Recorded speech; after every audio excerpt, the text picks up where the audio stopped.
ঢাকা থেকে একজন লোক কক্সবাজার যাবে, ডবল ডেকার বাস আছে না যেগুলোতে ঘুমায় ঘুমায় যাওয়া যায়, তো দেখবেন অনেক প্যাসেঞ্জার বাসে উঠে কম্বল নিয়ে ঘুম দিতেছে। দেখেন তার কি বিশ্বাস ড্রাইভারের উপরে, এই বাস তো তারা চালাইতে চালাইতে নওগাঁ নিয়ে যেতে পারে, পঞ্চগড় ছেড়ে দিতে পারে, কিন্তু তার কোনো টেনশন নাই।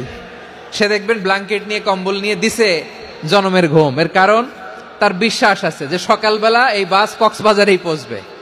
ঢাকা থেকে জেদ্দা ওমরা করতে যারা যান দেখবেন 40,000 ফিট উপরে বিমানে অনেকে কম্বল চাপা দিয়ে ঘুম দিতেছে। এই বিমান 40,000 ফিট উপর দিয়ে পাইলট চালায়া এটাকে আফ্রিকার জঙ্গলে নিয়ে যায় নাকি ভারত মহাসাগরে নিয়ে যায় তার কোনো টেনশন নাই, সে ঘুম। কারণ তার পাইলটের উপর, এই এয়ারলাইন্সের উপর বিশ্বাস আছে যে সকালবেলায় এটা জেদ্দা আন্তর্জাতিক বিমানবন্দরে ল্যান্ড করবে। আচ্ছা দেখেন, বাবা তার কলিজার টুকরো সন্তানকে, ছোট্ট ছেলেটাকে দেখবেন মাঝে মাঝে আদর করে এরকম শূন্যে ছুঁড়ে মারে। ধরেন ছোট্ট মেয়েটাকে আদর করে কোলে তুলে এরকম শূন্যে ছুঁড়ে মারে, তো মেয়েটাকে শূন্যে ছুঁড়ে মারলে দেখবেন মেয়েটা খিল খিল করে হাসে।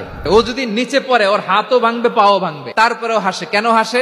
কারণ মেয়েটার বিশ্বাস আছে যে আব্বু আমারে ছাড়বে না, আব্বু আমাকে ঠিকই ধরে ফেলবে। চিল্লায় বলেন ঠিক কি না?